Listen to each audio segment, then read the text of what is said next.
अहो अहो माझा गोपाळ कुठे गेला असेल हो? तर मला माहित असतं तर त्याला येताना घेऊन नसतो का आलो मी. या गावाला ना कुणाची नजर लागली ना कुणास ठाऊक. आपली माधुरी गायब झाली, त्या जामकर साहेबांची बहीण बी गायब झाली, गावात 3-4 मुर्दे पडले, आणि माझा गोपाळ. अगं त्याचा कसला मुर्दा पडतोय, तोच मुर्दा पाडेल सगळ्यांचं. 1 नंबरचा आतल्या गाठीचा आहे तो मुर्दा. म्हातारे तोंड मध्ये घातलंच पाहिजे का ग? हा? तुझं काय झालं ग फुले? गोपाळ लवकर घरी नाही आला म्हणजे त्याचं काहीतरी वाईटच झालं असेल, त्याच्यावर काहीतरी संकट झालं असेल, असं असतोय. पण मी काय म्हणते, आपण आहे ना उगाच त्याची काळजी करतोय. भाई या घरात आल्यापासून जेव्हा पावं तेव्हा निम्मा वेळ तर घरात ना गायबच असतोय त्यो. येईल त्याला यायचं तेव्हा चला आपण जाऊन झोपून घेऊ. माझा गोपाळ जेव्हा येत नाही ना तर मी काही झोपणार नाही. ज्यासनी झोपा येतात ना त्यासनी झोपा म्हणाव. अगं म्हणलं ना येईल तो. तर वयो गोपाळची तर लईच काळजी आहे तुम्हाला. हिथं मा सुधाकर 2 दिवस झाले घरी आलेला नाहीये, पण त्याच्याबद्दल हाय का कुणाला काही? हे समजायला माहितीये तो पोलीस स्टेशन मध्येच आहे. हा? कशाला त्याची काळजी करायची का? गोपाळ कुठे आहे माहित नाही म्हणून त्याची काळजी करायची. आणि तू उघड डोकं नको लावू बरं का. आणि एवढी जर तुला काळजी असेल ना तू जाऊन बस जा पोलीस स्टेशनला ते सुद्यापाशी. काही गरज नाहीये त्याची. बरी आहे मी हितच. आणि तसा मी माझा सुद्या आहे ना चांगला जबाबदारीचा आहे. काम झालं की येईल परत. हा अहो आपण जाऊया ना, आपण शोध्या गोपाळ आपल्या. घ्या आल्या महाराणी लाली जी. एकट्याच आल्या वाटतं. लाले अगं गोपाळ कुठे? तू त्याला शोधाय गेली होतीस ना? कुठे आहे तू? आता ते सामान आणायला तालुक्याला गेले होते. ते सामान ठेवून थोडं काम करून मग येत आहेत घरी. बघ म्हणालो होतो ना तुला तो कामासाठी गेला असेल म्हणून. अरे गोपाळ कुठं होतास तू गोपाळ? आणि काय रे तू असं का गेलास? निदान निदान आमचा तरी विचार करायचास. अरे कुठं होतास तू? अगं सांगितलं ना लालीनं तुला. या लालीनं घाबरून घरात सगळं खरं सांगितलं की काय? कामासाठी गेला होता तो तालुक्याला. का आता परत त्याच्या तोंडून ऐकायचं तुला? गोपाळ न सांगतो कुठं जातो रे बाबा तू? काय चाललंय तुझे? हे बघ याच्यामुळे जर तू कधी गेला ना न सांगता तर मग बघ तू. जा जाऊन झोप आता, आराम कर. होय.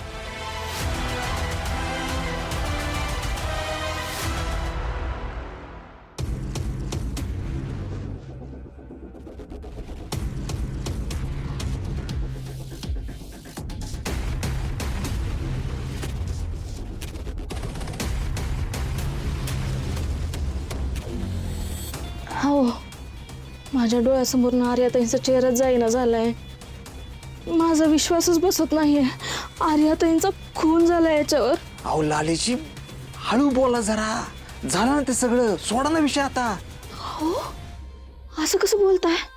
आर्याताई काय परक्या होत्या का? आमच्यात चांगली मैत्री झाली होती. आपल्या घरात येऊन राहिल्या होत्या. सारखं येणं जाणं असायचं.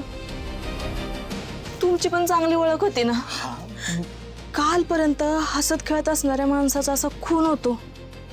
कसं पचवायचं हो माणसानं? खरंच त्यानं नरकीनं मारलं असेल का दुसरं कोणी जीव घेतला असेल त्यांचा? मला अजून असं वाटतंय आपण जामकर साहेबांशी बोललं पाहिजे. तुम्ही जरा कृपा करा माझ्यावर, हळू बोला. हे जर का बाहेर कोणी ऐकलं ना भिंतीला सुद्धा कान असतात. आणि जामकर साहेबांना जाऊन सांगायला ते विश्वास ठेवतील का आपल्यावर? जागेवर गोळ्या घालतील मला. तुम्हाला मी तुमच्या आयुष्यात नकोच आहे का? हो असं काय बोलताय? हं. लग्न केलंय तुमच्याशी, 7 वचनं घेतली आहेत. माझं अख्खं आयुष्य तुमच्या नावावर केलंय मी. सगळं तुमच्यासाठीच तर करतेय. तुम्ही लालेची लई विचार करताय. तुम्ही बसाबर जास्त विचार करू नका. डोक्यातनं काढून टाका हे सगळं. झोपा शांतपणे. माधुरीच्या बाबतीत पण असंच झालं असेल का? त्यांची बॉडी पण तुम्हीच नाही ना पुरली?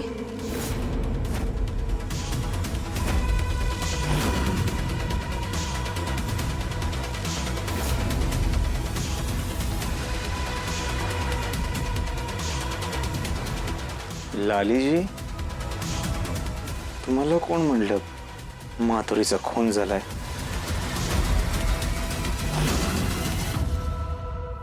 नाही ते आर्याताईंच्या बाबतीत असं झालं ना, माधुरी पण गायब आहे, अजून सापडली नाही, म्हणून मला असं वाटलं. हां, तुम्ही लय विचार करायला लागलाय, कुठंही कुठेही जायला लागलाय. तुम्ही शांत व्हा, तुम्हाला झोपायची गरज आहे. तुम्ही शांत झोपा बरं, झोपा झोपा.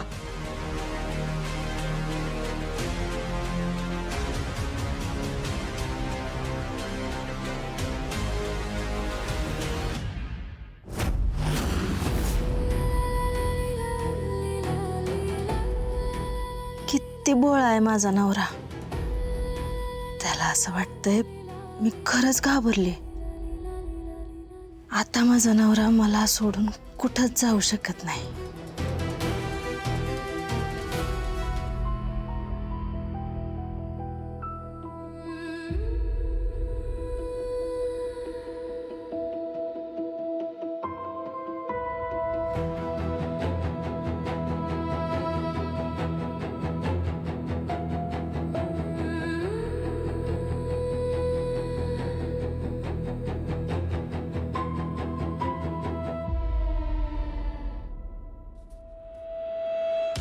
काय झालं लालीजी? ओ लालीजी,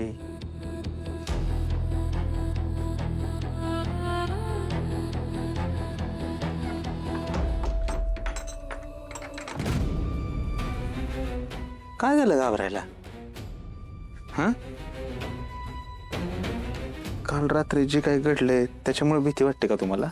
हा, माणसाच्या आयुष्यात अशा गोष्टी होणारच की. म्हणजे बघा ना, नरकीनं आर्या मॅडमला मारलं काय ते मी बघितलं काय, त्यांची डेड बॉडी पुरत असताना तुम्ही मला बघितलं काय, तुम्ही घाबरला काय. तुम्हाला नाही भीती वाटली? तुम्ही एवढे शांत कसे? तुम्ही असं वागताय जसं बॉडी लपवणं तुमचं रोजचंच काम आहे. ह्या सगळ्याची सवय आहे तुम्हाला. हो, काय बोलताय तुम्ही लालीजी? असल्या कामाची कोणाला सवय असेल? आणि कोण कशाला असली वाईट कामं करेल सांगा बरं? हा, तुम्हाला माहिती ना माझं मन किती हळवं आहे ते. मला तर ह्या गोष्टीचं टेन्शन येतं, ते जामकर साहेबांना कसं वाटत असेल. त्यांना तर माहित बी नाही त्यांच्या बहिणीचं काय झालंय ते.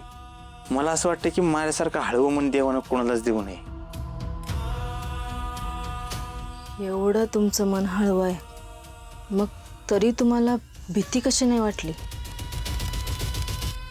अहो, भीती कशी वाटत नाही म्हणजे? भीती वाटते की हो, मला बी भीती वाटते. पण माझ्या चेहऱ्यावर जर का तसं दिसलं तर घरच्यांना संशय नाही का यायचा? बरं घरच्यांचा सोडा, जामकर साहेबांना संशय आला तर